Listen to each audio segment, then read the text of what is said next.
Varsity Radio Saturday morning show. Strap yourselves in. Here are your hosts, Chris Schmidt. Y'all don't even know he was a virgin until he's 28, and now, roll tide. And Mark Kraynak. Time has come for someone to put his foot down. And that foot is me. Welcome to it, weekend editions here. It's Hail Varsity. Chris Schmidt, Elijah Herbel will be joined by the one and only Mark Kraynak here coming up. Great to be with you. An amazing slate of college football today. No Big Red. You got to wait a week for Nebraska, Indiana. Big noon, 11 o'clock Nebraska time. As Husker, Big Red Army, I think there'll be a invasion. I feel good about a Big Red Army invasion in Bloomington. You have Alabama licking their wounds. Saw a really awesome clip of Nick Saban with McAfee yesterday talking about peaks and valleys. Mark Kraynak apparently is draining a body in the shower. Right? I mean, this looks like training day. Kraynak, the footage behind you. How are you, bud? He can't hear us? That's interesting. Huh. He's just got a blank look on his face. Kraynak, hello. Hello. Well, He's no. ejected. No, maybe. Well, we hear you. Let's get him away before he says anything he regrets. We are excited to have you in with the weekend edition of Hail Varsity. We'll get our starting five shout-outs going. The bye week, the reflection, but the peaks and valleys of Nebraska 2024. That story is yet to be written. You've seen some peaks, you've seen some valleys, and you want, as a Nebraska fan, this team to be playing its best football by the time they get to Iowa City. How do they do that? Where do they do that? So we'll get into that a little bit. Husker Volleyball escaped last night. That was incredible perseverance by Nebraska and Coach Cook. Brandon Vogel coming up here in about 15 minutes. The Iron Horse, Gary Sharp, will join us as well, get his take on things. And, hey, Elijah, I know it's too good 2:30 slate and then a really awesome night setup. Kraynak, do we have you? Gotcha. You got me? Yes. Yeah. How about that? Look at What that. was the issue? I thought I offended you earlier because I said it looked like Kraynak is trying to dispose of a body in the bathroom. The curtains or the shades or your backdrop. You know, the old training day scene where Ethan Hawke is drug into the bathroom. Where are you in the can? It's like sheer linen. It's like I know. No. It looks beautiful. I'm on assignment. Italian I'm on linen. assignment. I'm on assignment on the West Coast. Oh, I'm on nice. And assignment you're joining us at 5:50 a.m.? I'm trying to keep on the same-ish schedule, you know? Okay. Yeah, so I decided to just jump on. And because, listen, it's the bye week. It doesn't mean it's the bye week for us, am I right? I mean, come on. It doesn't mean this is when we have to step up the most. All right? This is why we do all these vocal cord exercises that we don't do. No. I don't know. I just figured I'd be up anyway, so let's roll. God love you. How we doing? Hot tip to you, sir. That's big. It's for the people. It's for the people. And they're like, damn it. You should have taken the day off. It's It was our one chance. It's not for you two. It's for the listeners. I'm seeing Walter Kraynak looks confused. I indeed was. I indeed was confused. I'm the new Connor Stallion for the Big Red. How about that? Kraynak, are you going to Bloomington next week? Are you going to be on assignment next week? No. I've heard it's a pretty cool place to go, though. Not an easy place to get to from Omaha. I've heard that too. Because you'd have to fly into Indianapolis, probably, right? Like, I'm assuming, which it's so stupid that you have to connect to get to there. Oh, too? Don't get me started, dude. Or drive. Oh, yeah. You've had some. Tell us about some of your tall tales. No, it's just idiotic that you have to go to Chicago to Indy. I mean, we're talking 2 45-minute flights. It did just And get then- a direct and then out to the Bay things Area, tend by to the get way. canceled. Yeah. And what is that? I mean, it's like a 45-minute flight from Chicago to Indy, probably, if that. Right. And it's Right. and it's barely over an hour from Omaha to Chicago. I know. So you're just like beep beep. Yeah, annoying.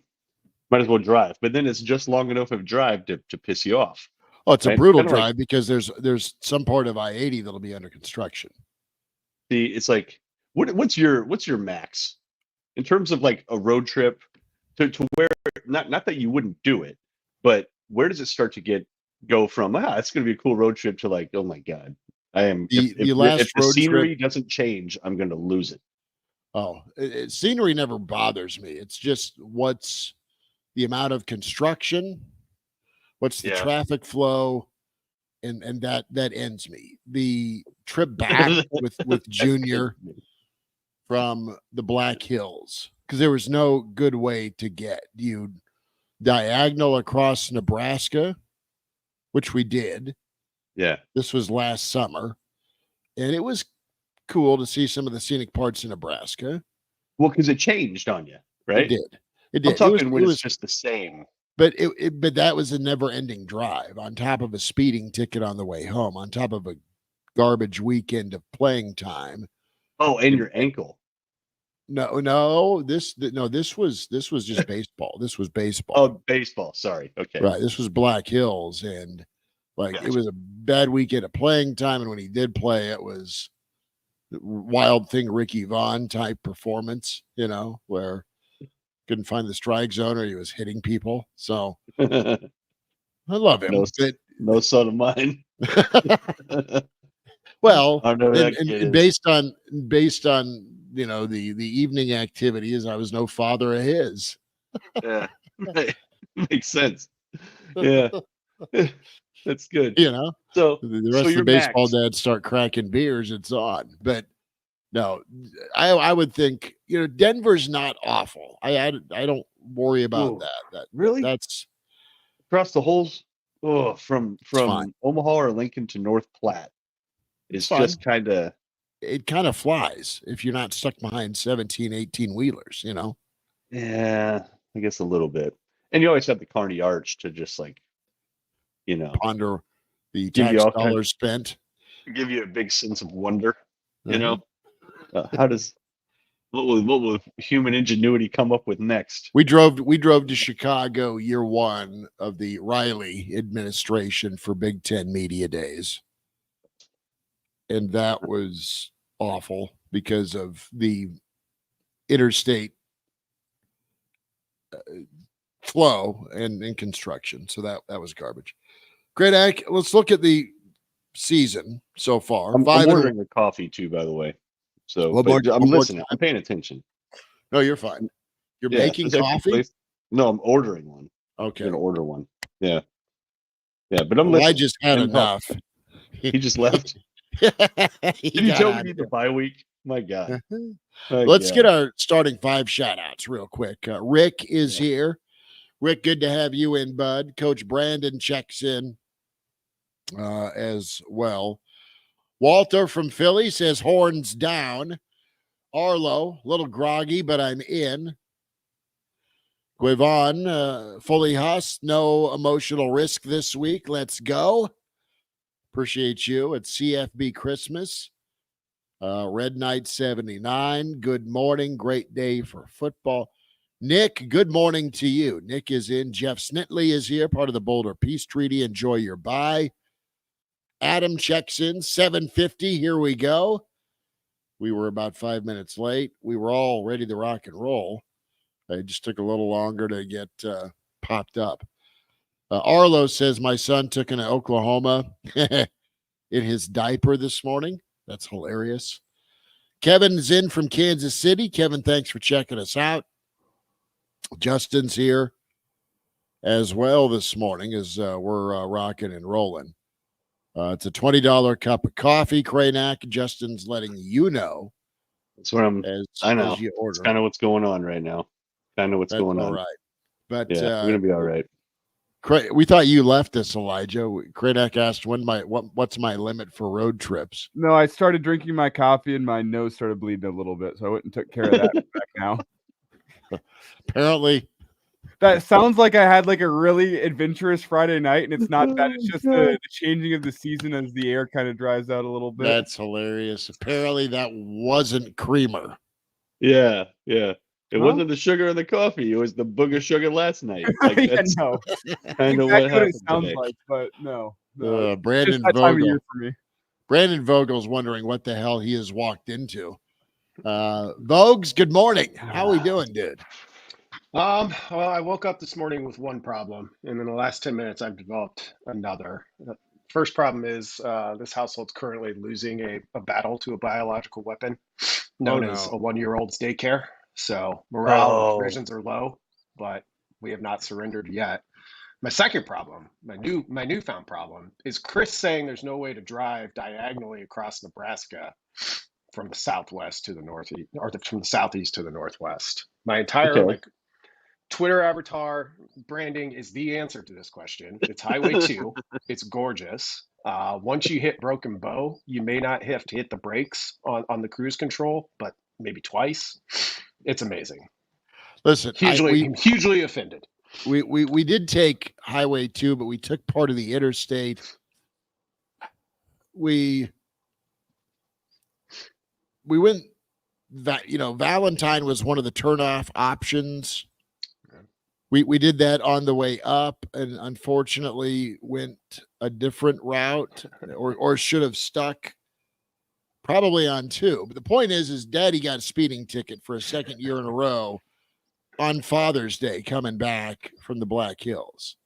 And the scenery's beautiful. It is nice, dude. I'm not backpedaling here like Coach Prime. It just took forever. It just took forever. How'd you get popped all the way out there? Usually you can see those cars coming for about a mile and a half.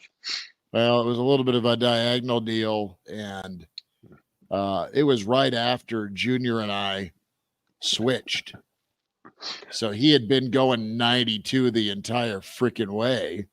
Like, Dad, it's halfway, your turn. So I get in and bang, all of a sudden. And the reaction was priceless. He's like, oh, he's got a stash like Super Troopers. You're done. Yep. He weighed the severity of the speeding ticket based on the how glorious the mustache was. But was he also wearing one of like the cowboy hats that they wear out there? It was the trooper hat, it was the mustache, and then it was the aviators, like Cartman, Respect My Authority, that episode from South Park. You didn't stand a chance. and then my one of the baseball dads, who's our insurance agent, he got popped as well. I'm like, oh, what's this going to do to the Rays? And he's like, we'll talk. And he's like, yeah, he got me too. But he looked up the trooper, and bless his heart, the trooper totally married above his skis. I mean, he's working on Miss Nebraska apparently, but he had. Why is that relevant story? That's what I want to know. Their wedding picture was next to his patrol car. So, I mean, he's serious about his job. He's married to the game, really. Right. Yeah. He loves his job, and I do appreciate him protecting and serving, because there's a lot of a-holes you probably pull over where it's honestly dangerous. Can you imagine, though, me someday whenever I get married getting my wedding pictures done in the studio in here? Oh, you're not ever going to show her where you work, I hope. She'd dump me if she ever found out I worked in radio, probably. So, away we go. Vogues, yes. Show everybody the tattoo, dude. I got long sleeves on. I'm not gonna disrobe on camera. Go Rocky 4 and just pull the sleeve up. Harps off on a Saturday morning. Peaks and valleys, kind of the theme. I was moved by Saban with McAfee yesterday about drilling down when you have a big win and knowing how to treat your team if you lost a tough game against a good opponent. but it's about the focus. Vogues, I think we'll get to volleyball as well in a moment, but you know what? I think Nebraska's already learned. You hope they learned that lesson with this first half, where you had Colorado, you felt good, and then it's not that they didn't work hard or lock in on Illinois. That's not the case at all, but they didn't look the same, I guess is what I'm saying. From an attention to detail and specifically the red zone, from what Tony White was talking about with all of the gadgets that the pig farmer likes to roll with play action, spider 2Y banana. You've seen a much more detailed Nebraska defense since that ball game. Offensively, we're all here for the run game to be punishing, yes, but mainly efficient, and that's still on pause right now from an explosiveness standpoint. And I think coming attractions from a standpoint of that, I'm anxious to see, a tight ball game where Dylan kind of goes out and lets it fly, right? He's had some struggles in some of the tighter ball games, and he needs help as well. It shouldn't be all on the freshman. So there's so much intrigue here for this second half. And week from today is going to be awesome because you're going to have a sold-out Indiana, but you're going to have a lot of Big Red fans. That Big Red Army will travel, and, man, it could be awesome. Yeah, that was one of the games I had circled in the off season that I hope to get to. I'm not going to be able to make it there. It's a better drive for me than it is for you guys. And I did not expect, I expected it to be a good game, but I did not expect Indiana to be undefeated, ranked 18th, and basically have one of the best offenses in the country. Well, that's kind of the broad lay of the land as we kind of move out of bye week and start to turn our attention towards that one. But it is going to be a great game. I mean, you kind of look at the last six and a lot of things can change, but outside of Ohio State, might be the toughest one Nebraska has. I was a little bit surprised the advanced line on that game is only Nebraska plus 3.5. I thought it might be a little bit 3.5, isn't it? It might be a little bit more than that. So Huskers are getting a little bit of respect there, I think. And, Indiana's put up amazing numbers that are hard to find fault with, but haven't played the toughest of schedules, though really Nebraska hasn't been that tough, relatively speaking. It's about to get tougher for the Huskers. So peaks and valleys, I think, is a good way to look at it. Everybody's waited so long for Nebraska to be in a spot like it's in right now at 5-1. And, you had the disappointment of the Illinois game. But when you kind of take the big picture view, I think, given that Nebraska hasn't had a ton of success, I mean, when's the last time it won a game like Colorado? Just in terms of like the attention, the buildup, all of that stuff. So it's not an excuse. It's just kind of in retrospect, like a little bit of letdown, which I think you started to see against Northern Iowa. The talent disparity was just too great. And then you saw it on defense, in particular against Illinois. With the benefit of hindsight, maybe not all that surprising. Yeah, and how much of Indiana have you watched? I watched quite a bit of their Northwestern game, their most recent game. And what do you come away with when you try to project them out against a better team? Because you're right, they haven't faced anybody that you would consider a strong opponent yet. Yet they have, scoreboard wise, they've smoked everybody that they've gone against. What do you notice about them that's problematic? Yeah, I've been able to watch about a game and a half, I would say, to this point. A lot of their games haven't been close, so it hasn't been one to make a point of prior to this week. They're really well-rounded on offense. Like they're doing most of their damage through the passing game. Quarterback Nathan Rourke, who transferred from Ohio, who was pretty darn good at Ohio as well, has been, I think, exactly what they needed. And then, they brought over some key skill position transfers on offense from James Madison, who turned out to be just plug and play. So I think defensively for Nebraska, the challenge is going to be it's just a pretty well-rounded offense that's put up a ton of points and hit for big plays. That said, it's only about average in terms of limiting those havoc plays, which we've seen with Nebraska's defense. They got less than 10% havoc rate against Illinois, lost in overtime. Last week against Purdue, they were up over 20%, which is about where they're averaging. So those negative plays will be really huge, I think, by the time we get to Saturday. Hoosiers defense, kind of what you'd expect from a coach who has the demeanor of Curt Cignetti, a guy from Pittsburgh. Another pretty well-rounded group. I think one of the important things there will be when opponents have gotten scoring opportunities. That's kind of been the chink in the armor for Indiana defensively. They're giving up over 4 points per trip in drives inside the red zone. Nebraska's defense is about 2.5, somewhere in that range. So four's a little bit below average there. So maximizing those scoring chances will be pretty big. It's Brendan Vogel with us here, a weekend edition of Hail Varsity Radio. And Vogel, we got to leave a little bit of meat on the bone regarding this matchup because we have a couple more conversations coming up Thursday and Saturday. Little plug of next week, your appearances. So I want to leave a little bit of meat on the bone and take this away from football and talk off the field, because I've seen a couple things floating around this week. One is that Nebraska fans, because you're going and playing a team that's wearing red in Bloomington, you should be wearing a different color other than red in the stadium. Want your thoughts on that? Also seeing the rumor floating out there this week that maybe Nebraska is going to go wear the all whites next week in Bloomington. So I kind of want your thoughts on both of those things. Yeah, a road whiteout would certainly be interesting.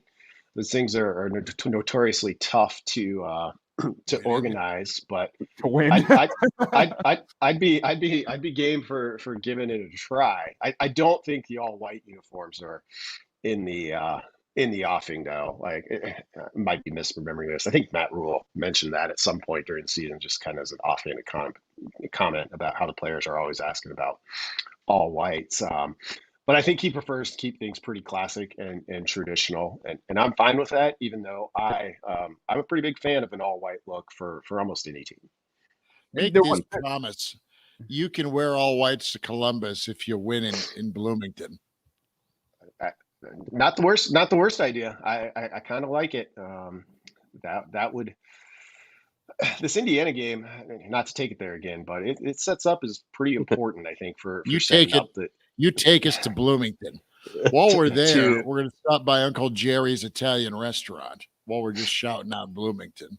Well, and that was the other reason I wanted to get there. Is I've only been there one time when Nebraska won kind of a ugly nonsense game there under Mike Riley with a weird score that was like 22-16 or something like that. Was it a wedding? My college roommate Matt's got married that day. South Dakota / Southwest Minnesota, and I'm the guy like during the ceremony watching the game on my phone, and it was not well appreciated.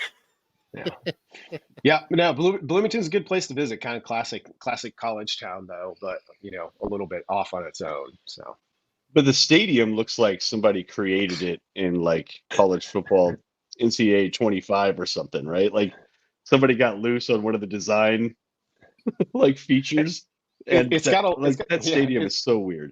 It's got a lot of wall space for what you typically see on a television view. So they've got logos up everywhere. It's a bit strange, but you could walk right over to the field house. It's just kind of behind the football stadium, which I think was probably the most popular destination for Nebraska visitors last time I was there. You got to shout out Nate. He is driving his locomotive out of Grand Island right now and streaming us on his road trip home from Grand Island to Lincoln. That might be the best way to get northwest from like Grand Island, Lincoln train area. So yeah, just hop one of those trains. It's not legal, but you'd be a stowaway. I've always had dreams like of riding the rails. Like I'd probably never will, but I've always thought it would be a quite idyllic little life to just hop on the train and take you wherever it's going. Kind of sounds fun. Illegal. There's like graffiti on there. Yeah, there's I'd like a whole like- subculture for that. I'd like to actually take a train somewhere. Yeah. I mean, I think it'd be fun because you can do Denver, can't you? My grandparents took a train. This is back in the late 80s, not 1880s, from McCook to LA for a relative's wedding. Yeah, It happened. maybe that's the next phase for the Big Ten. Maybe the Big Ten should build a high-speed rail network that Ooh. just connects the Big Ten schools. I think that's incredible. Yeah. There's enough engineering at some of the schools that it could happen. I'm not, but Nebraska, like the engineering program works on the Der Wiener Schlinger now. Why not the leg from Lincoln to Iowa City and then Lincoln to, I guess, what's the next stop on the west? Eugene, I think. Probably the closest one. That makes sense. Follow the Oregon Trail. Yeah. Vogues, I want to get your take here. Walter is chiming in with praise for Dr. James Williams, the sack doctor. That sounded bad. But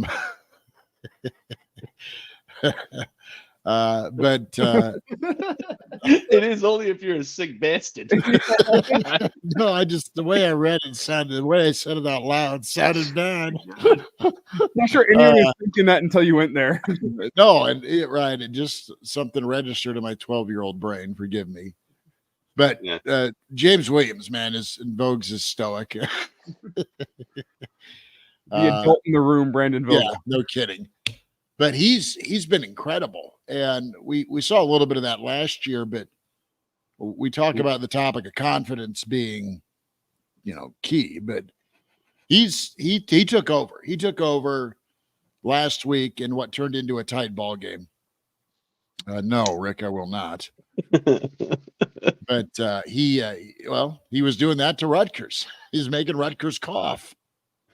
Yeah, 2 sacks in each of the last 2 games, gives him 4 on the season, and the last one against Rutgers was obviously at a key moment in the game. We got a question about best young players in our mailbag this week, and Nebraska has, which is a good thing, has a lot of options. You start with the high profile ones in terms of Raiola and Barney, offensively Carter Nelson.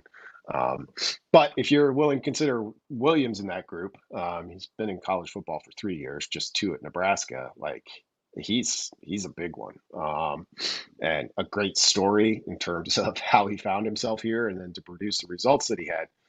A player like that, not to jump too far ahead, but is going to be vital for next year when Nebraska is going to have some pretty significant losses up front. So seeing him do what he's doing now is one of the better, I think, developments of 2024 so far. We'll see if he can continue. And, we know what the plan is for Riley Van Poppel as well. He was a player I really liked coming in, got some good snaps against Rutgers. So those are 2 guys, I think, that Nebraska's really good on the defensive line. Greg Schiano said they're maybe top 5 nationally in terms of players on the interior, which stands out given his track record. But the good news here is with players like Williams, and we'll see with Van Poppel, maybe there's a chance that level of production continues beyond just 2024. Can we go back to the turn your head and cough part? As part of a sports physical growing up, in no other scenario have you been asked to do that. Why do we have to do that? Has anybody explained, what are they looking for in a 7th or 8th grader? Hernia. Yeah. Oh, okay. Thank you. I didn't know. I didn't know what it was for. I just complied. I just did it. Okay. Thanks for educating me. Please continue with the show. Listen, hold on. You are a guy that I've known for a lot of years. Yeah. And if you think something's BS, you're great at calling BS on things. Even, teenage Mark Kraynak, before I knew you, I can see you being that guy with your Motley Crue t-shirt and your little earring saying, dude, what are you doing to me? Yeah. I can see it. It was a Dr. Feelgood tour shirt in particular. Well, yeah. Yeah. True. Bon clearly Jovi Jersey it was the Syndicate Dr. was Feelgood the other one. story. But it's a sports hernia thing, man. Okay, good to know. And to get 100% too personal, they caught my sports hernia one time with that when I was like a kid, like because I was also yeah, got it fixed. So good. Good. So let it be known it's not a pointless endeavor. The cough. So going back to Indiana, make that quick transition. One thing you do notice about them against Northwestern, the effort level is serious with Indiana. Like that, if there's nothing else, and it was kind of surprising that they struggled with Northwestern as long as they did. Northwestern cut it to a score in the fourth quarter before Indiana pulled away. But in terms of just straight up effort level, especially defensively, along the defensive line, they caused some collisions, and they seem very comfortable with contact, with being physical. And then even on offense, they a couple of guys that just run, with the high knees and the elbows going everywhere. They're a big effort team. I don't know that Nebraska's played a team exactly like that this year. They're very different. And then in terms of the quarterback with Rourke, he gets the ball out quick. I mean, it's a lot of RPO. It's a lot of like quick strike passes. Matchup wise versus Nebraska, any major concerns, or do you think Nebraska matches up fairly well? I think matchup wise, in terms of individuals, I think Nebraska's okay. I think that the effort piece of it is what stands out to me. I think you nailed that. They kind of have the perfect recipe for a fast start in that they got a coach who's basically won at every level.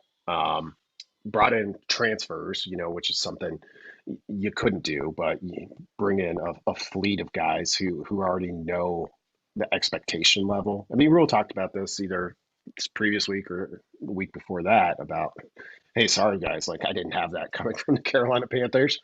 So there's that, and then you kind of run offensively, at least the RPO stuff a lot.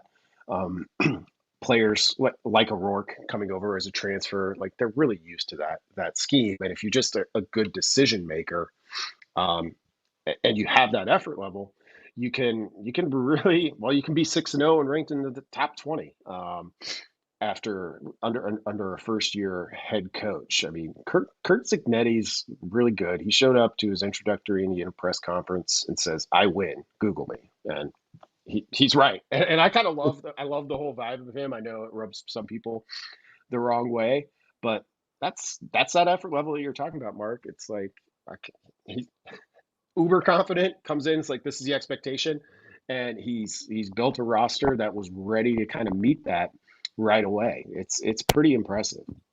Brandon, before we get to some volleyball here, the Huskers come from behind performance last night against Purdue, a great game. We'll get to that here in just a second. I want to get your thoughts as we kind of preview the next week of shows that we'll be doing. What side of the ball do you think we should be locked in on as we preview this matchup against Indiana? Because they got the high-flying offense. I think their offense is scoring 40-plus points a game. It's been pretty incredible the way they've started the year on that side of the ball. So obviously Nebraska's going to need to keep some of their points off the board. There's not a route to victory, I think, if Indiana puts up their average this year. On the flip side of things, your offense is going to have to score some points. Which side of the ball do you think we should be locked in on through the next 7 days? Yeah, I think without having dug into it fully, like I will for the game preview next week, my gut reaction is that the key matchup here is Nebraska's defense against that Indiana offense. I think keeping points off the board, getting those negative plays, that I mentioned earlier, will be I think the most important piece of that. Is the category that's really up for grabs in this one. I mean, Nebraska's defense is really good too. As good as Indiana's offense has been, Nebraska's defense has basically matched it. So that's the good on good matchup there. Nebraska offensively, I think, has a chance to have some success, but to your point, Elijah, they're averaging 28 points a game. After putting up 14 against Rutgers, they were above 30 before that. And that's about average. But I think one of the interesting things we've seen, so if they're at 28 now, you've got 6 conference games left. It'd be very surprising to see that number go up. And we haven't really seen, because of some of the second half stuff, haven't really seen Nebraska just put a huge number on the board. So that's one of the things I kind of look at over these remaining 6 games, and not just that, but you've got Indiana, which is a high scoring offense at this point. Ohio State always is, and USC is still gonna be a problem offensively. Can Nebraska keep up if it gets into one of those games? I think is a really big question, because we just haven't seen them put up that much offense so far. What's a realistic number, Vogues, that Indiana? What's the number point wise that Indiana could score against Nebraska's defense? What's Nebraska's defense need to keep Indiana at? Because you're right. I mean, I don't know what is real with this offense. I've seen 28 points put up, and I've seen them look good in the first half against Colorado. I've seen them score enough against Illinois, 24 points to win you a ball game in the Big Ten. 24-21 is what coulda, shoulda, woulda. But then you go missing in the second half against Rutgers. And is it going to be a situation where it is hard as hell to get to 20 moving forward? And it shouldn't be, with all the weapons on offense for Nebraska. Yeah, I mean, I think at 20, if Nebraska allows 28 points against Indiana, like that's probably the upper limit. So anything under that, you're probably doing pretty well. I mean, I don't. Indiana's averaging what, like 42, something like that. Again, against the schedule that they've seen to date. That number will come down to as they move exclusively into conference play. How much can Nebraska contribute to that? I think the start to this game, I mean, this is true of every game, but like in particular, the start to this game will be big. It's the big noon Saturday game. Indiana is kind of a spotlight on Bloomington. Also can be a spotlight for Nebraska. Like if this thing is punchy and there's a couple traded punts to start the game, that's not a bad thing for Nebraska. I think where you get into trouble is if it's just trading touchdowns back and forth, because then you're probably headed towards that type of game where Nebraska is going to have to try and keep pace offensively. And they're not the favorite in that battle, at least here 7 days away, I don't think. Right into volleyball we go. Nebraska Purdue last night. Wow. Have you ever seen that many service aces in the 5th set? Not that I recall. I mean, Texas's win over Nebraska in the national championship match last year is still kind of a gold standard for aces, but it didn't make it to a 5th set. I should say, sorry, service errors, I should say. Sorry. Okay. Yeah. No, I mean, it was Nebraska had a little bit of I felt like an off night defensively.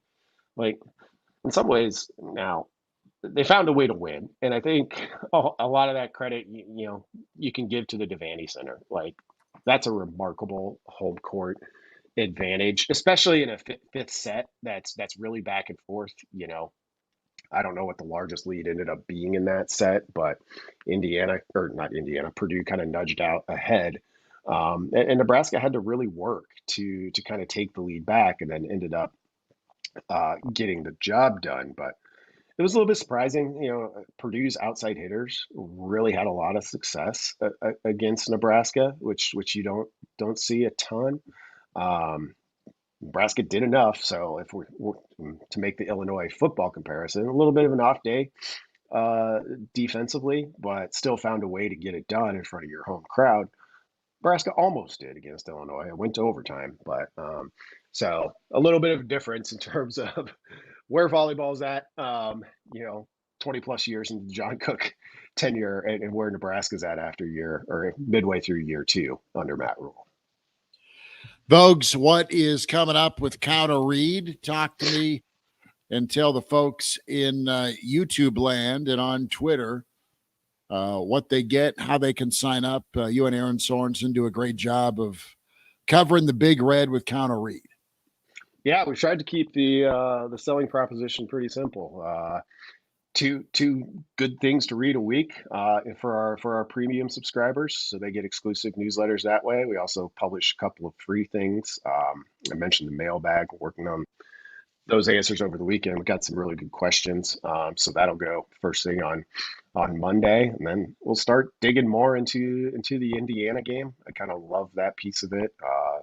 Big game preview that I like doing goes every Thursday, where we just try to identify like some of the stuff we talked about here. Like, hey, here's one where Nebraska's good and Indiana's good. This is really important.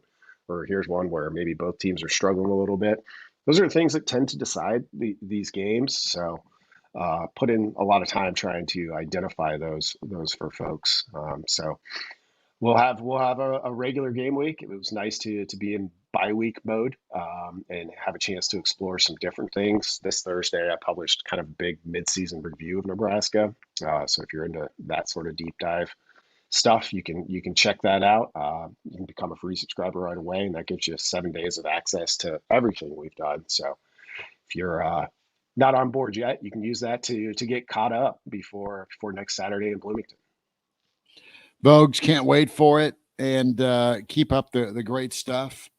You and Aaron, appreciate you as always, and thanks for waking up with us. Thanks. Have a good one, guys. All right, appreciate that. And he got me to reiterate Highway 2, if you are going from southeast Nebraska all the way to the Dakota border for the future. Kraynak is checking in here shortly. Gary Sharp, the Iron Horse, with us. Sharpie, how we doing, brother? Good morning. Whoa, Mark just kind of popped in. Kraynak is joining us from the West Coast office. Yeah, I a.m. for Kraynak right now on the air. Yeah, I can tell. It has that Bay Area vibe background, and he's sucking up to the Bay Area crowd by wearing an A's hat. I'm with y'all in solidarity. I am with them in solidarity. It's terrible what Oakland is doing. What are you about to eat there? It's a cinnamon crumb cake kind of thing, and then a coffee. Okay. I mean, I just had to order something, right? It's early here. So no time to cook or anything. Well, we were wrapping up with Brandon. You had to go answer the door for Uber Eats? DoorDash. No free DoorDash. Yeah. All right. Yeah. And the way the markings are here, it's very difficult to find. So you have to like go outside and be like, over here. Yeah. There's probably certain areas of the Bay Area you don't want to do what you just did. Yeah, probably not. Yeah, I know. I'm sure the delivery driver felt a little bit in danger, but she was able to. I did nothing wrong, and so she, she's fine now. You look very unassuming, very less threatening. You look very Midwestern. Yeah, the machete was literally just for protection because there are large carnivores out here. That's the only reason why I was holding that. I'll say, giving off a Midwestern vibe might actually be threatening to some people out there on the West Coast. Well, it might be to the people in Oregon if you consider Ohio to be in the Midwest. What a transition right there. Nice. Yeah, this is great. This is great bi-week content.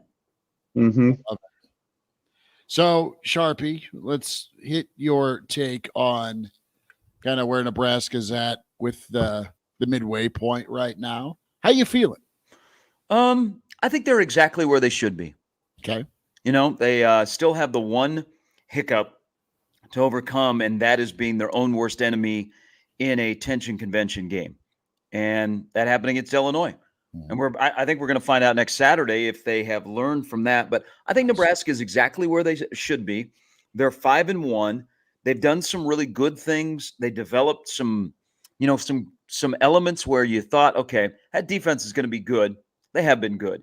Then they've got some young guys that have come along. DR15 is better than I expected, but they still have room to grow. Now, I was a 7-5 guy, and I'm still a 7-5 guy, and they're probably going to surpass that. But don't you think, guys, we're at a point that if Nebraska wins 3 more games and they get to 8, we're very, very happy around here. If they get to 4 more wins, you're ecstatic. But if they went just 500 in the last 6, would you guys take it and go, yeah, good enough? I need to see. I need to see what it looks like, right? Okay. See, the thing is with the preseason expectations, everyone said 8-4 with this schedule would be a good finish. It's a step in the right direction. And we need to keep that in perspective, despite the fact that I think the start to the season, aside from the Illinois game, made a lot of people around here raise their expectations because people around here are so tired of being hurt that once they see this good start, like I think a 3-3 finish would feel like hurt, despite the fact that your preseason expectation, you'd have been super happy with 8-4. There's a lot of years where, and walk with me, a lot of us remember this, where you'd start out 9-0, Nebraska football. You get to Colorado, you get to Oklahoma, you get to your bowl game. You'd start out 9-0, you'd finish 10-2. You go 1-2 in your last three, because it was a backloaded setup. And you were like, okay, you finished top 10, but didn't really beat anybody. Like I'm saying, the grumbler out there. And you lost to Oklahoma. Might have been Sooner Magic that got you, but damn it, you still lost to Oklahoma. If you look at the way this thing could finish, 3-3 is acceptable if it's a knife fight every game. And it could be with the schedule.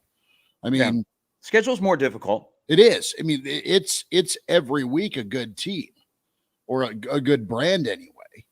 That doesn't always mean good team, but if they go lose a heartbreaker at SC, and what I mean by heartbreaker, you get walked off, but you played a good game. You didn't beat yourself. It was just someone made one more play than you.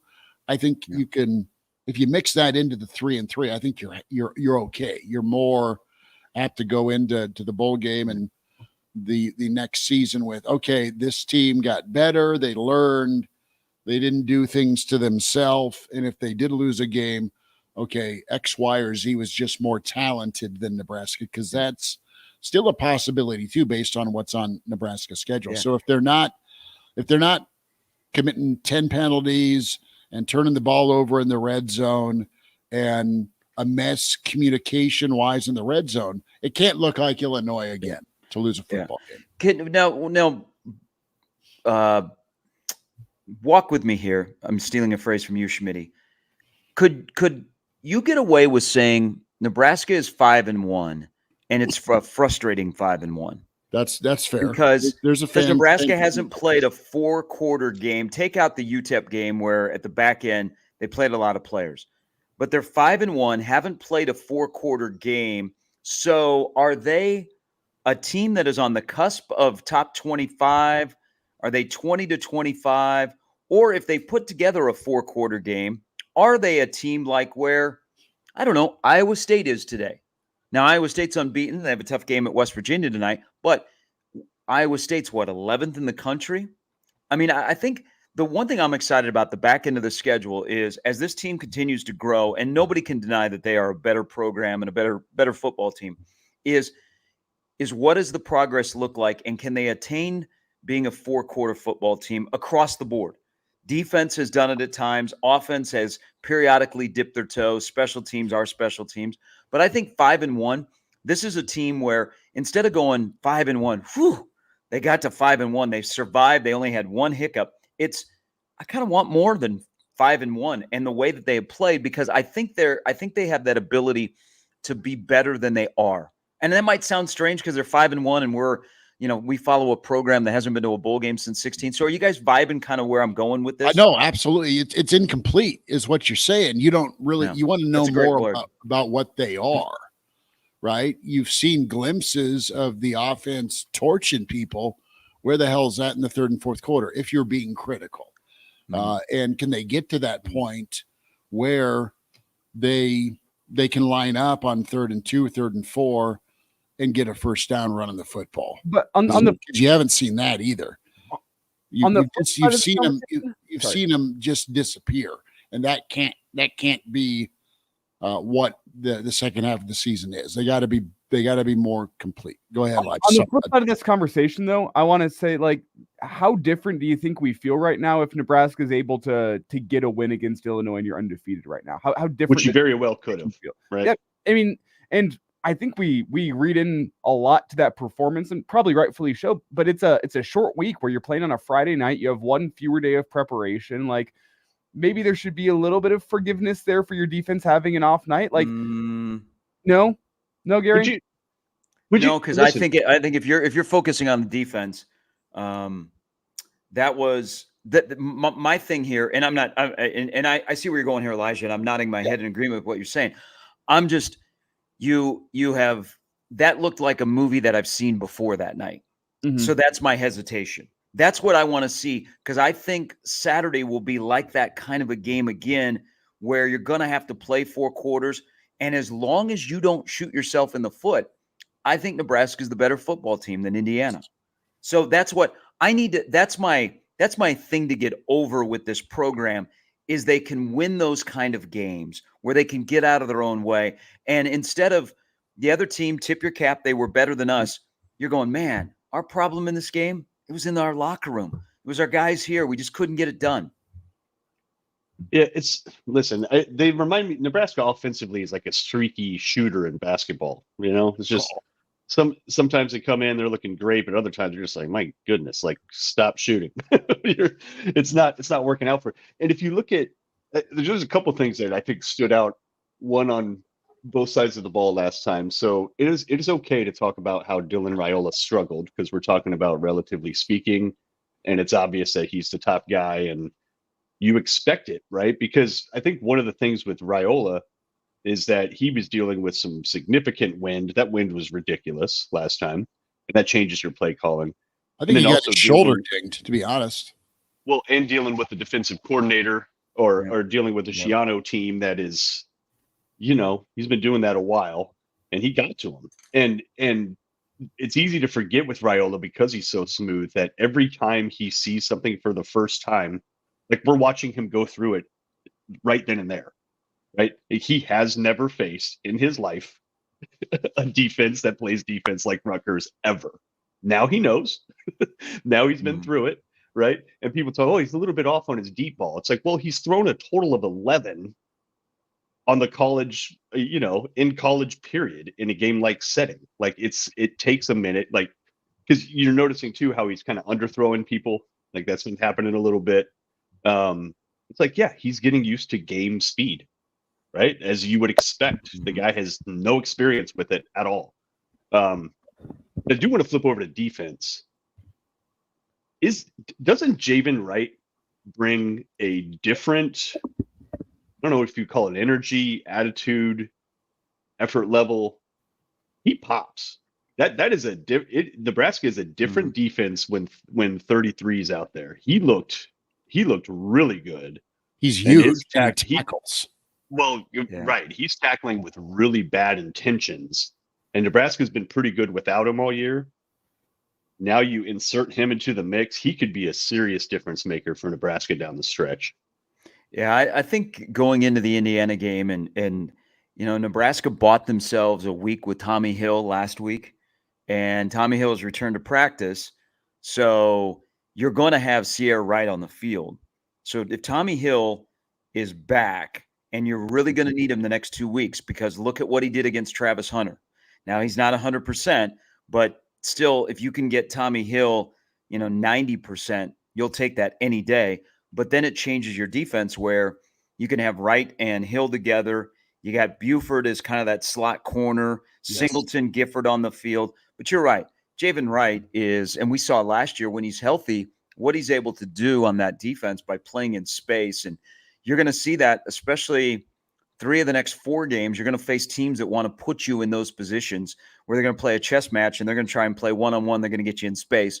And you got to have guys that can tackle, that are long, that can run with wide receivers across the middle and those kind of things. Hey, I knock on wood, he stays healthy, because when he is healthy, he's a baller. Man, he's a good player. He's got his daddy's DNA. We Nebraska just needs to keep him on the field. But it gives you an extra weapon to put out there, maybe when you have to go with 6, quote unquote defensive backs, against an Indiana and against Ohio State, that they're going to throw the ball. Ohio State will run the ball a little bit more, but they've got dynamic playmakers that are you going to match up man to man? Or are you going to go zone? You're going to quarters, whatever you're going to do against them. How about Nebraska on the ground? Is that just who they are? Right? Like running the ball? Well, Yeah, Nebraska on the ground, they just haven't. They're not breaking big runs. That's not happening at all. It just seems like you're doing just okay. It seemed like last week was going to be a perfect week for Emmett Johnson.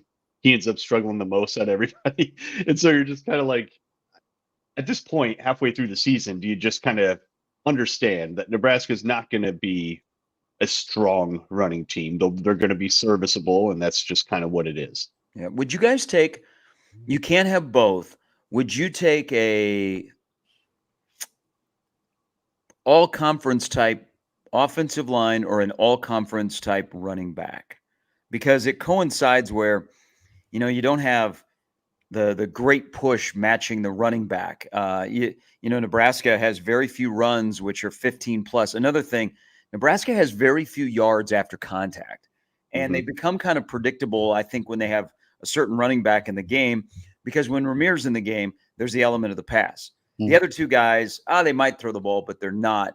But wouldn't it be, and Nebraska winning one-on-one battles, just running between the tackles isn't a strength all the time. And especially with Mazuka only being a kind of a specialized package guy right now. Would you rather have a running back that could erase some of the issues up front, a la an Amir, or just road graders that it doesn't matter who's behind them? You have no element of the quarterback run game, but you just have some good running backs, not great. What would you guys rather have? The heart of this, I need the offensive line. I need the offensive line. As much as I'd love a difference maker at running back, if I'm a Nebraska fan, give me the O-line, because that's going to protect my quarterback. And it doesn't matter who's running the football. They're going to get 4 yards on first down, because if I've got an all-conference line, they'll do their job in the run and in the pass. That's what I got to have.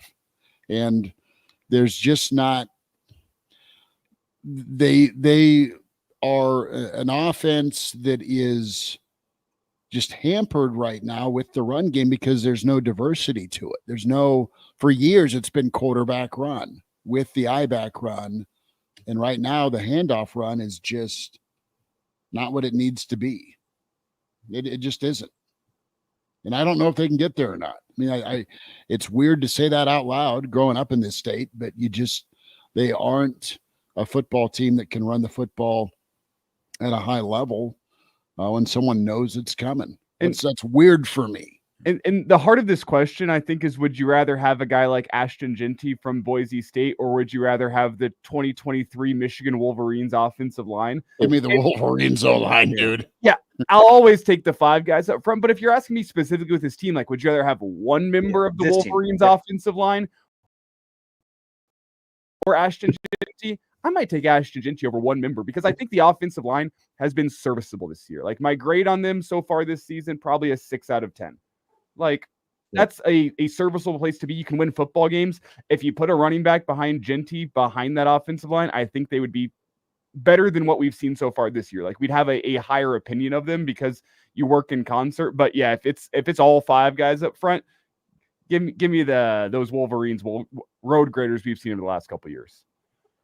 What do you guys think? So there's a couple of things about the offense here. And I mean, they're going to – I want to believe next Saturday, with 2 weeks to prepare, Nebraska will have a really good defensive plan. And I do not foresee Indiana putting up 47, 48 like they have as their average. But Indiana's got a good offense, and they got a good quarterback. Hurrdat is a good wide receiver. So you're going to have to score some points in this game.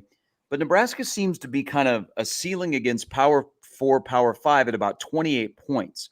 They're going to have to find a way to get points and score in the red zone. And I'm curious of what the look of the offense is after a whole week of self-scouting. Like, are we going to see fewer playmakers where they're going to start focusing on the big-time guys instead of who needs a touch? Hey, we haven't run Ramir yet. Let's get him in the game. Let's get a touch. Hey, Dowdell hasn't run here, blah, blah, blah. It's the consistency of, man, Nebraska has a lot of options, and that's good. But, man, do you start to pare them down? Because I think only 3 times in the Rutgers game, if I'm going back and remember when I looked at the box score, they only had a running back that had 3 consecutive carries. Not over 3 consecutive plays, but 3 times where it was the same running back carrying. So I'm wondering if they move into the second half of the season of, instead of having 10 guys that are going to catch footballs during a game, what if you have 6 guys and their volume is going to go up? I think you got to do that. I mean, it can't be, we were talking about this yesterday, it can't be your 21st birthday where everyone's bringing you a different shot. Okay. You got to settle in. Are you a Coors guy? Are you a Busch Light guy? Are you a whiskey guy? I mean, you have a drink of choice. You need to find your drinks of choice on offense versus ordering everything off the menu. Yeah, and then insert, what does Barney, where is his role the greatest to this offense? Is it kind of the wrinkles that they use with him, or do they they kind of pare it down and they go, you know what, the jet sweep is great for him. Little pass out to the flat behind the line of scrimmage and let him move the way downfield. I can't wait to see what they've done after the bye week, because I think they kind of feel the same way that all of us do. If there's a lot of meat on the bone. Yeah, we're 5-1. We're not going to complain. We're happy to be 5-1. Kind of. We'd rather be 6-0. But there's a lot of meat on the bone that we have yet to take a bite of. And so that's why I love the next 2 games for Nebraska. They're 2 challenges on the road, 2 teams that are coming off bye weeks. One team, I think if Ohio State wins tonight, and depending on what Texas looks like against Oklahoma, I mean, could Nebraska be facing the number 1 team in the country in 2 weeks? So I love this schedule for the next 2 weeks on how Nebraska adapts to it, because the schedule ramps up and Nebraska has enough to stay in the ball game. Now, do they have enough to get over the hump and win these ball games? And of course, first for Indiana, Ohio State, different beast. That's so exciting. A week from today is another get over the hump moment. And that's going to be fun. Isn't it that relevant thing? That's Rule's big thing. Is Nebraska relevant? Nebraska is relevant. People put eyeballs on it. Nebraska hasn't been talked about much over the last 2 weeks because it's on the heels of the Illinois game. They played Purdue and Rutgers, but don't poo-poo that win last week. I think Rutgers is a good football team, and there were a lot of national people that were like, I think Rutgers is going to win. Nebraska's doing a good job of finding ways to win and not finding ways to lose outside of the one game that they've lost. Sure. Yeah. Yeah. And this despite special teams that continue to be exactly a real problem. They lose you games. Yeah. And honestly, I think it speaks volumes for the rest of Nebraska's team that they've been able to overcome these things. I mean, you're getting 2 field goals blocked, you're getting punts blocked. It's bad. It's as bad. The Nebraska's kicking game has been really rough, really, really rough. And they've had to overcome that. Just imagine if you get, one of those field goals not blocked or none of them blocked at all. Even if you don't come away with points, just the difference in field position and everything else. It's been very surprising how, because I don't think any of us thought, we may have been worried about kicker, but I don't think anybody was worried about the snaps. And now all of a sudden you're like, well, or older guys protecting the punter, for God's sake. I mean, I have a feeling that the last 3 days of practice before they took a little hiatus, I mean, there were probably some lives threatened on special teams by the head man. Well, because Elijah has talked about this even before the run of 4 straight block kicks. What's the answer? We all talk about, man, they had kicks blocked, the snaps are low. You got a place kicker who you don't know. Thank God Buschini is a veteran guy. Like, Elijah, what's the answer? I'd say simply put, you don't put the guys in the field that you don't trust. Exactly. Simply put. And if that changes how you have to operate your offense, especially in plus territory, so be it. If that changes, I mean, I think you trust Buschini, and I think the long snapping has been fine there. The punting unit, aside from what we saw last week against Rutgers, which, let's be clear, Schiano has done that throughout his career. He's made a living off of blocking kicks and punts at Rutgers. That is how his team has won a lot of football games. And the fact that you overcame is fantastic. I don't look too deeply into that. I trust the punting unit, but if you don't trust guys, you don't put them out in the football field, especially as you start getting to some really important games in October and November. I think it's as simple as that. And until they show you something that you can trust them, which maybe that's not going to happen this year, you don't put them on the field. Yeah, I think so 2 things have developed here. I think post-Illinois, Matt Rule challenged Tony White to get out of your comfort zone, to be different, to do things that aren't as predictable. And I think Rule, who even during the offseason took more time with the defense, I think after the Illinois game, he really said, hey, Tony, we got to do blank. And you've seen kind of the result. I'm betting that in this last week, as Schmidt was alluding to, I do know that they worked heavily this week on coverage schemes, not necessarily on the practice field, but going through the video to try and figure out what's the issue and maybe personnel changes. But it's not like it's young guys out there. I mean, Gifford had his problem on special teams on Saturday, and he's one of your most valuable guys. So this is maybe this is where Rule in the bye week inserts himself more into special teams, and there's nothing wrong with that. We have seen around here when Nebraska's had good special teams, the head coach has a tendency to be heavily involved. For all the faults of Bo, one thing Bo took pride in is special teams, and he got involved. Yeah, he got involved in special teams. And can Nebraska find success across the board on return coverage, specialists? Can they find something where they can win a game and not lose a game? Maybe you're just in between, but you see an improvement. But the worst thing you want is to lose a game, because that now there is tape out there of Nebraska's problems in special teams, whether it be coverage, whether now where Nebraska's not really interested in returning punts, it appears. Kickoff, I still don't know what Ramir was doing last week. There's going to be film, and they're going to be tested, and they're going to come after Buschini. So I think this is an important stretch for Nebraska when it comes to that element for not only the rest of the season, but what happens in the future on how and who operates all of that. Speaking of personnel, it kind of flew under the radar. Malachi Coleman almost blocking a punt against Rutgers. That really flew under the radar for a guy that's likely going to end up with a red shirt. I don't think he was featured on the punt block / punt return units in weeks past. So as you talk about personnel changes, I could be wrong on him not being featured, but that seemed new to me, and he almost got home against Rutgers. Yeah, that's a great call. After it, because he shares a number, you're like, oh, wait a minute. That looks like Malachi Coleman. And it was. So this is what I was told. They saw something in scout team that he was on that side of the ball. And so they thought, okay, he's never really played that. Let's put him in that role. And you're right, Elijah. He almost blocked a punt. I mean, but that's part of also a bigger picture of the stretch of the season is how do you manage guys that still have a few games left before they go over the redshirt rule? Like they want him out. Malachi is going to redshirt. He's not going to be part of his regular position unless there are injuries. But I mean, are we going to shelve Riley Van Poppel now until the Iowa game because we don't really have any big people games for the next couple of weeks? Until Iowa. What are they going to? Like a guy like Keona Davis, they've made the decision that it's better for him probably baptism by fire instead of getting better while you're redshirting. That'll be a curious thing on what they do with some of the personnel, because I think there's some guys that if you drop in like a Malachi can help you here and there, but they're not going to probably be able to help you for 20 to 25, 30 plays a game. That's an interesting question with Van Poppel. I mean, he's playing at a high level, made a huge impact in a phone booth game, but what more do you want to get out of him, or do you set him aside till Black Friday, Sharpie? Well, guys, I think one of the things against Illinois is Nebraska substituted a lot on defense, and I think they needed to. Mm-hmm.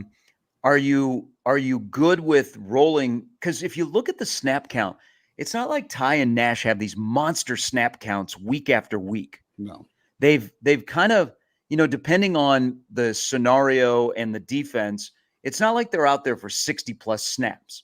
We're talking like 43. One game there was 27.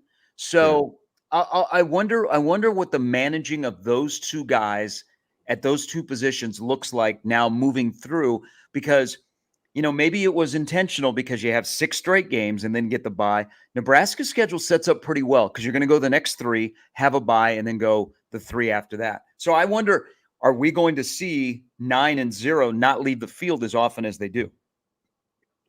What about on offense? Can Mazuka earn his way out of the doghouse and back into the starting lineup? Are you asking me? Mm-hmm. I think we're close. Okay. Maybe bye week. Say your penance right on the chalkboard. I will not. I will not. I will not. And he's back. I look more at a game like Ohio State, which people don't talk enough about Ohio State's defense. They're really, really good. I look at a game like that as maybe it's a game where you get to the end of the first quarter and you say, you know what, we kind of need Micah today. That's kind of what I wonder about. Maybe he can get his way out of the doghouse faster, but that's like the first time where I think you go, hey, we're playing a really dang good team here in Ohio State. This one would mean a lot to us. And you know who's going to be a difference maker? Micah Mazuka. From a mentality and attitude standpoint. Well, right? Yeah. I mean, the attitude is a big, big thing. But, you know, maybe it adds another element. Do they go more jumbo packages? I mean, I think 5 of the 6 snaps that 5 of the 6 snaps he was on the field for Rutgers, they were successful and they ran his way. Now, you don't want to – he's coming on the field, so you know you're going to run that way and defenses are going to adjust. But, you know, the thing about the next 2 games is you're going to face some pretty good pass rushes in terms of the analytics. So what does that mean? Does that mean the tight end kind of gets taken out of the game because he's got to help? Does the running back stay in? You know, how all of that factors in. But do you use, instead of an extra tight end, what about an extra lineman to block? If Raiola needs to come out for a few series or a half or even a game just because of some minor, if that happens. Oh, you're talking injury.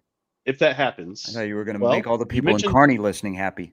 Well, you mentioned a couple good pass rushers, right? And, you know, history has shown us that no Nebraska quarterback survives the entire year. It's very rare that happens. So if that happens, does Nebraska go to Harburg? If they go to Harburg, is the quarterback run game back in play and it's an entirely different offense? Let's also say it's unique this year how little Nebraska's quarterback is getting hit when compared with years past, whether because you have a running quarterback or an offensive line. You have a quarterback that feels pressure really well, is smart about taking hits. Like, yeah, Nebraska quarterbacks don't survive the season, but Nebraska also doesn't have quarterbacks that only take 1 to 2 hits per ball game. Yeah, probably the last game, because I think there were a lot of things going on with Dylan. He was facing the conditions. He was facing the Shiano defense. I think he got, you know, he wanted hard over soft. You know, he wanted to go for the hard throw instead of the easy throw. Right. And then I think it also got, I can't throw an interception, can't throw an interception, can't throw an interception.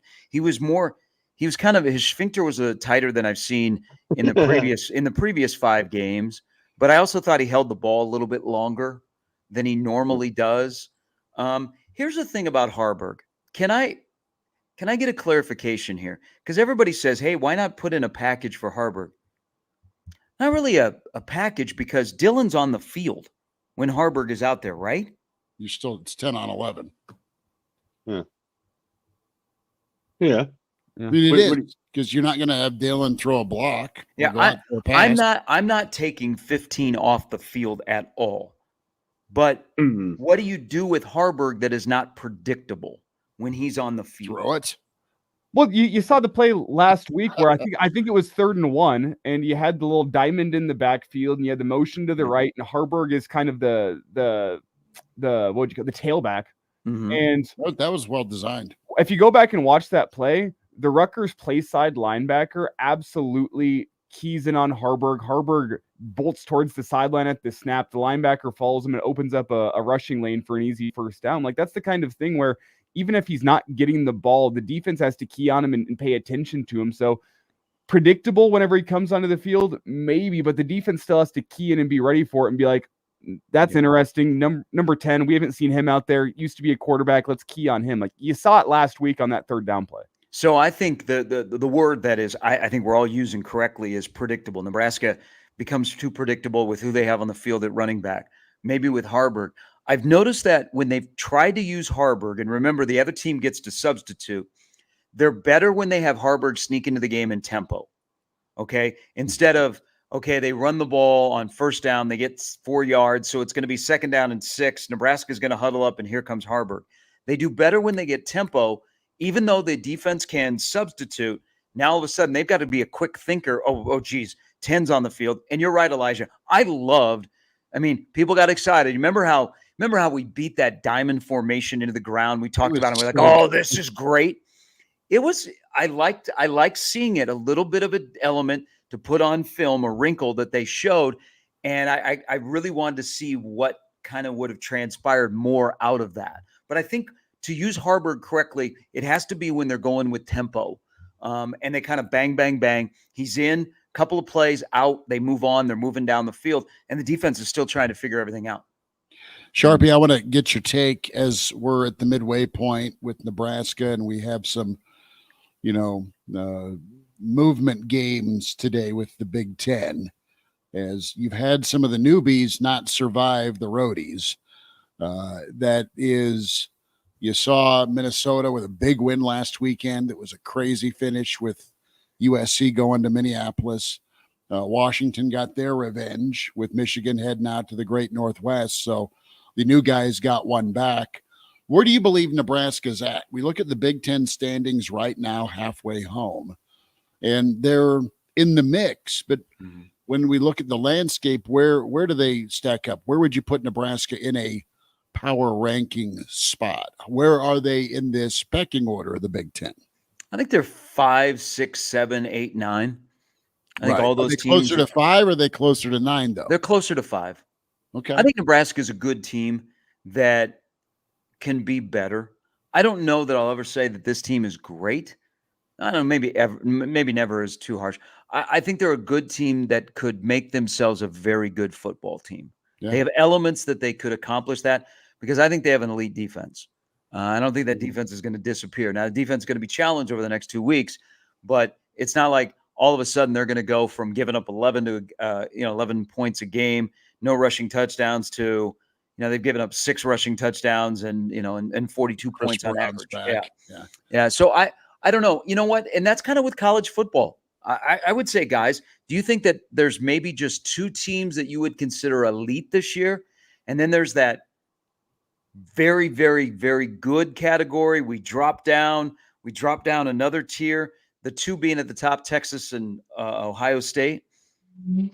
I think Georgia's still there. I mean, well, it's possible we get to the end of the day today and there could be no elite teams. Like, yeah, with Texas, Oklahoma, it's a rivalry game. I know Texas is favored by a lot, but you never know what can happen in the Red River Shootout. You look at Ohio State going out to Oregon. That's a tough place to go out and go win a football game against a pretty good football team. I think Ohio State's better, but we get to the end of the day today and say, I got no idea who the elite teams in college football are. If Ohio State wants to just kick your ass and run the football and play volleyball, despite all their weapons and amazing speed and talent on the edge, they can get medieval and just run it on you for 4 quarters. And that is what's scary to me, because they're different in college football than anybody else because of what they can do successfully running it or throwing. Has college football changed, in Nebraska specifically, has college football changed where instead of we look at big picture and we go, okay, we fast forward 1 to the 12th game, college football has become week to week, where Vanderbilt beating Alabama doesn't mean the landscape of college football has changed. It just tells you that anybody can get beat on any given weekend. So could you make the case? I want to take UCLA out of this because I think UCLA is very poor. That Nebraska is good enough to win every game left on their schedule, and they're also in a position where they could lose every game on their schedule. They are. It is an absolute coin flip with, and UCLA, I'm in the minority in this state probably, but UCLA has shown Looking me at you, enough, probably not. UCLA has shown me enough that they scared the hell out of LSU, who is not that good. Let's lay that out. Take Ole Miss today. But there's no, based on what their record is, there's no reason for them to go show up on the road, and they did. And then they played Penn State hard. That was a good first half of football. So I think UCLA is a tough football team that just screws things up. So they find a way to lose, but you can't snooze on them. You got to prep for really them. Bad offensively. Really bad. Oh, but yeah. That's fine. I listen, I'm not saying they're going to beat Nebraska on the road. I'm saying don't be Bama going into Vandy with them. Okay. Yeah. Pay attention a little bit. Well, Sharpie, as you talk about the Big Ten being week to week, I do want to briefly go back to that Illinois loss. Is it possible that despite that, because of Nebraska potentially being a week-to-week team and a week-to-week conference. Is it possible that if Nebraska gets it done next week against Rutgers, you could make the argument that they're the fourth best team in the Big Ten? Could you make that argument? I think they win next Saturday. They are. I think so. I wouldn't say they're the fourth playoff team from the Big Ten. No. But I would say they're the fourth. They're the fourth best team in the Big Ten. Because you put them behind Ohio State, Oregon, Penn State, and then it's kind of a mess of who could be that fourth best team. Make that argument next week. It's a crapshoot where I would love to hear other people's opinion of Nebraska if their opinion of Nebraska has changed through 6. Because we sit here and go, man, my opinion of USC has changed. That game's in about a month. I'm looking at that game and I'm looking at offensive line play by USC and Nebraska's strength and thinking, okay, project a month from now. That doesn't look as tough. I think they'd be the fourth team. They win that game. We'll just sift through Indiana the next week. Indiana is 6-0. They've beaten every team on their schedule. But how will they deal? This is the thing about this week. I think this is ideal for Nebraska to go on the road, coming off a bye where they're 5-1 and they know they have work to do, but they feel, you got some positive thing going for Nebraska is they go on the road and this whole week, everybody prepare for this. Google Me will be talked about. The Indiana program will be talked about. There will be a national pregame show that will be there. Gus Johnson, who has never called a Nebraska victory, will be there. If you can see the field below him.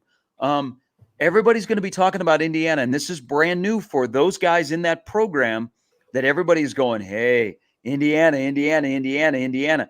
It's kind of been the reverse of times where Nebraska is hosting a game and everybody talks about Nebraska, kind of like Illinois a couple of weeks ago. Now Nebraska goes on the road where people are like, okay, we got to acknowledge Nebraska because they're 5-1 and they're on the cusp of being in the top 25. But this is all about Indiana. We're in Bloomington. They're 6-0. They got a fun coach who is a douche canoer, but man, he is one. They're fun to watch.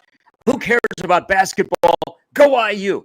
And Nebraska gets to come in there and play probably before a 40-60 split of fans. Yeah, there'll be a lot of red going. I mean, Nebraska fans will find their way. They haven't been to that venue a lot. I wish they should we could go. They should give a fee to Nebraska fans for selling out everybody else's ballpark. Purdue and now Bloomington, the Coliseum at USC. Yeah. I don't know. I don't have the number yet on how many are going to Ohio State, but that's probably the least. That's probably the most sparsely attended game of all the Nebraska road trip games, just because you don't want to see the pain. Well, I will tell you, I believe, Elijah, have you been there? I have not. I'm looking forward to it. Mark, have you been there? No. Okay. I love my experience there, and then the game happened. And right. That's one of those. Which one was it? Was it the I've been to a couple. 2-3? I've been to a couple there. And it's a cool environment. It's a cool stadium. The traditions, the things they do with the band. You've gotten your teeth kicked in, and that's a miserable place to be bad. So I get the hesitation, but what happens on Saturday in Bloomington? Nebraska wins. They're 6-1, and that game is going to get also a lot of national attention. I mean, Nebraska. Here's the thing about Nebraska's in a great opportunity, guys, is they could actually be playing in 2 big-time talked about football games the next 2 weekends if they start with a win at Indiana. Yeah, for sure. I mean, that's a great step forward when it comes to, year 2 of a program. Well, but you got to win. It's time to start winning. You got to win. You got to win games that matter. Beat teams that are going to be in a bowl game.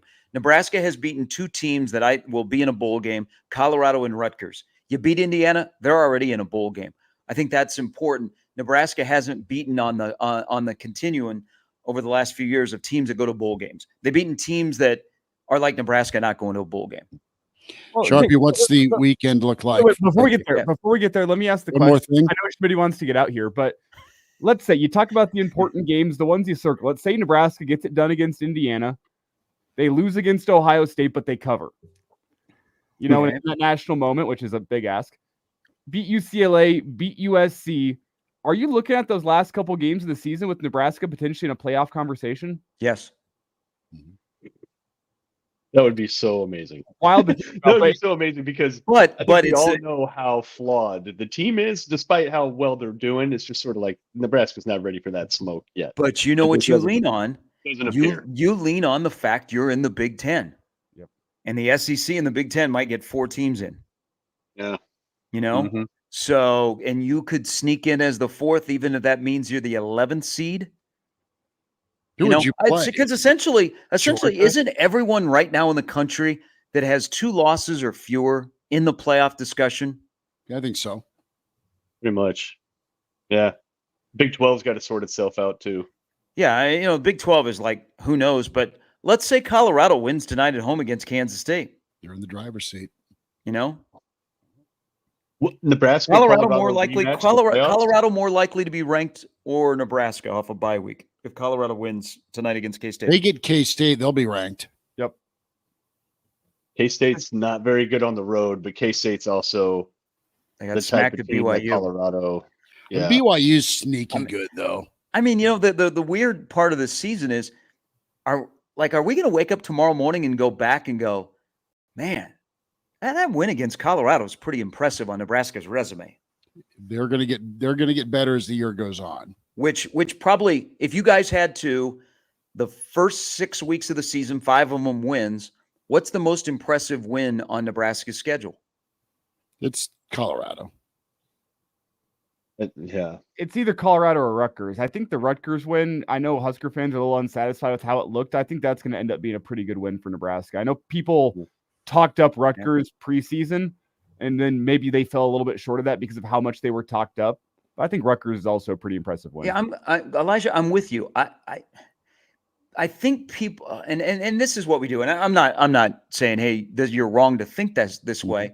I think just the aesthetic part of last week is why we're like, man, Rutgers is a good football team. They were unbeaten coming in here, and Nebraska has lost a lot of games to teams like that. Mm-hmm. And they won a game, even if they won 14-7. But here's what I fear, because this is a tendency, and I've done this before, is transitive property. Did you guys do this on last Saturday? You're watching Wisconsin, Purdue, and you're going, wow, Nebraska only won 28-10, and now it's 52-6 in Madison. I think new college football, we're probably going to have to stop doing that as much since it's week to week. And it's all about when you catch a team. Wisconsin caught a Purdue who, Nebraska beat and then fired their OC, had an injury where one guy is not going to play. It's week to week, man. You got to have your team prepared, because what happens today if Vanderbilt gets blown out and Alabama rolls South Carolina? Are we like, whoa? No, things are back to what they're supposed to be, and that is the lock of the millennium. Is Kentucky drilling Vanderbilt today? Isn't it? Mm-hmm. Yeah. Now that you put that out there, Fade, if you're going down to the sports book, hammer Vandy. Schmidt put it out there. Never call it the lock of the century. You're in for a poor time if you do that. Well, I'm 0 for 2 with my stake in my beer bet with you. Yeah. So. Hey, I want to go back to something I said. I've researched this stat, and I hope I didn't miss a game. Gus Johnson has never called a Nebraska victory, correct? I mean, he was there for the Wisconsin Big Ten championship. Wasn't that his first Nebraska game? Yeah, there was. He was sick for the Oklahoma-Nebraska game a couple of years ago. That he Nebraska didn't end up. Yeah, they got drilled. Ohio State when McCaffrey in Lincoln, I think COVID year, he was there for that one. Was in Columbus. But he was there. Yeah. Nebraska almost upset Ohio State at home in 2021. I can't think of a win. Yeah, so I think does Nebraska get Big Noon back-to-back weekends if they win Saturday and Ohio State wins today? I would think so. Because Fox doesn't get Ohio State tonight in Eugene. That's an NBC game, and Ohio State's off next week. And you know what? And hey, it's all about a business decision. Ohio State, Nebraska is going to draw some big-time eyeballs just because of the two brands. Hey, one more thing, Gary. You mentioned Ohio State coming off a bye. What's up with all these teams coming off a bye against Nebraska over the next month? And it's homecoming. because Nebraska is still paying for joining the Big Ten. Ask USC with officiating. Yeah. I don't know. It is an oddity in the schedule that beginning with Indiana, there are 4 straight opponents that are coming off a bye week. Jeez. But it's also, isn't it different that Nebraska, and I'm not saying this is a Nebraska thing, but you go 6 in a row before you get your first bye? Yeah. But and then you get 2 on and then 1 off. Moose and Frost must have really pissed off these folks, dude. What? You sued the Big Ten. You should have. They should have played Ohio Tennessee, State. Chattanooga. So did Ohio State. Well, the bye for Nebraska came at the right time. I actually like Nebraska's schedule. 6 bye, 3 bye, finish with 3, and you're playing in December. Yep. I get things can't go nice when you go to HR on the owner of the company. This is all hypothetical, of course, but still, I mean, we're talking about payback for a while, man. Well, yeah. I mean, what would you rather have, payback for a schedule or officiating that is against you? That's funny. Yeah. One more thing here. I'll present this. Turn. Things that are real and not real. Do the penalties get fixed in the second half of the season? I think Nebraska's at 47 through 6 games. That's a lot. I know they play a style that you're going to get called for penalties, either some right or wrong, and you're also going to present a style to the opponent they're going to get flagged. But do those get fixed in the second half? I have a better feeling, Sharpie, because they didn't have any procedural last week. That was a nice step for me. Good point. If they're the effort penalties, like they were just a smarter football team last week. They didn't have any stupid late hits or idiotic blocks in the back, that type of thing. So I think it'll keep getting harped on. It'll keep being emphasized that they'll be cleaner. I think so. Yeah. Well, my question is, what's more likely to get cleaned up, the penalties or the special teams? I think they both get clean. They both are not going to cost you by the end of the year. I believe that, and that's a hard take to spit out, but I don't think Matt Rule is going to let it happen. I think he's sick of it. I'll say I think penalties are, penalties are mental. The special teams errors right now are physical, and I think maybe it's more likely you can clean up physical as opposed to mental, what's going on in the heat of the moment, but I guess we'll find out. I don't know that the snaps consistently get cleaned up, but I think because of an emphasis this week, the blocking schemes will be shored up. Okay. I mean, I think that's probably the easier fix for Nebraska than the consistent snapping issues. Last thing, one more thing.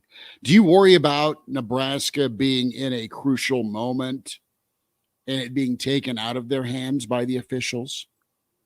Someone's looking to throw a flag just to throw a flag? That has happened to Nebraska this year. Yeah.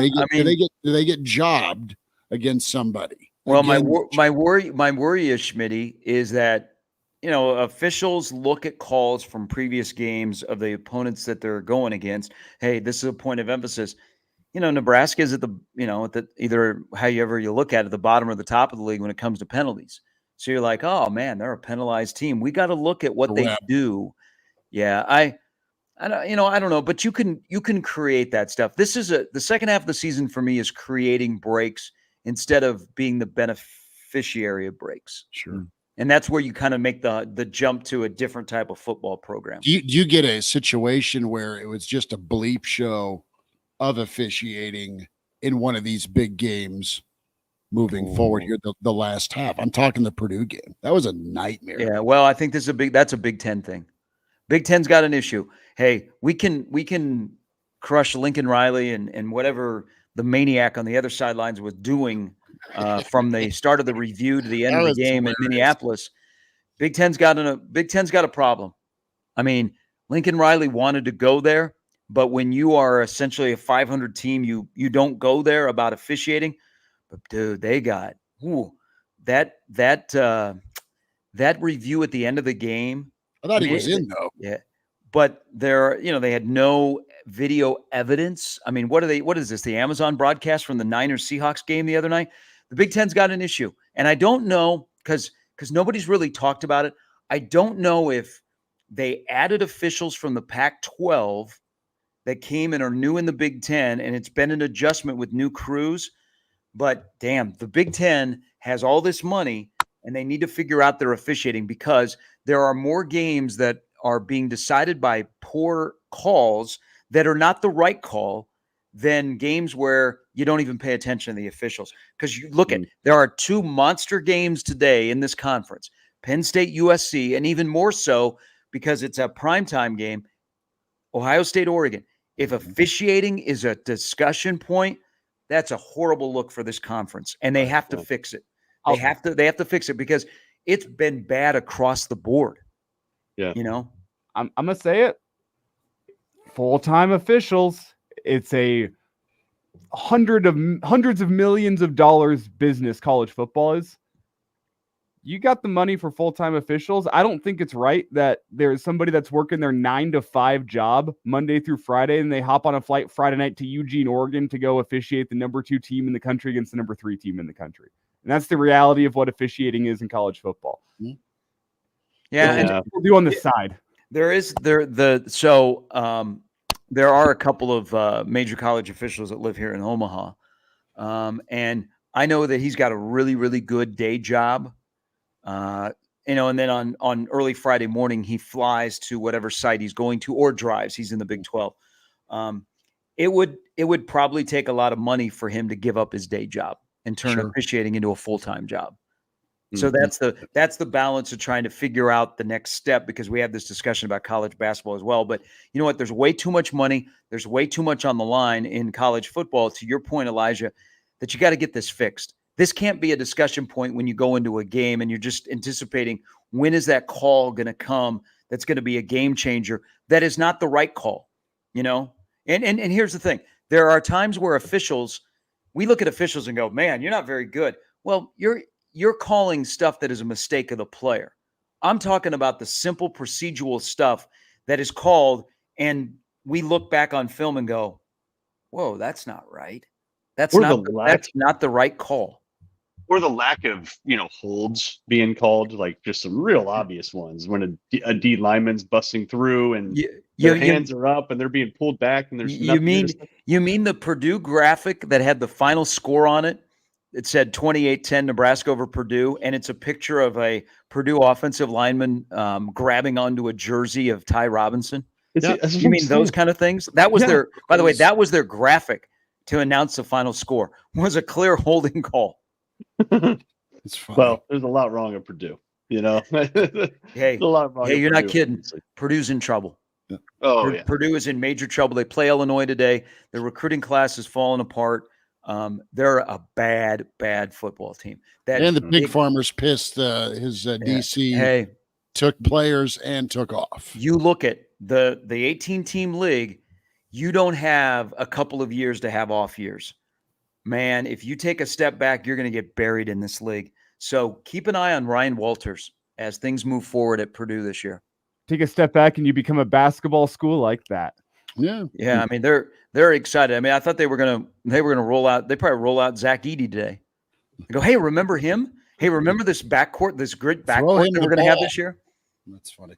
Sharpie, have a weekend, all right, buddy. Appreciate it. Hey, one quick thing because we have Vegas Elijah roundtable here, because I'm getting ready to go to a place where you can, mobile game.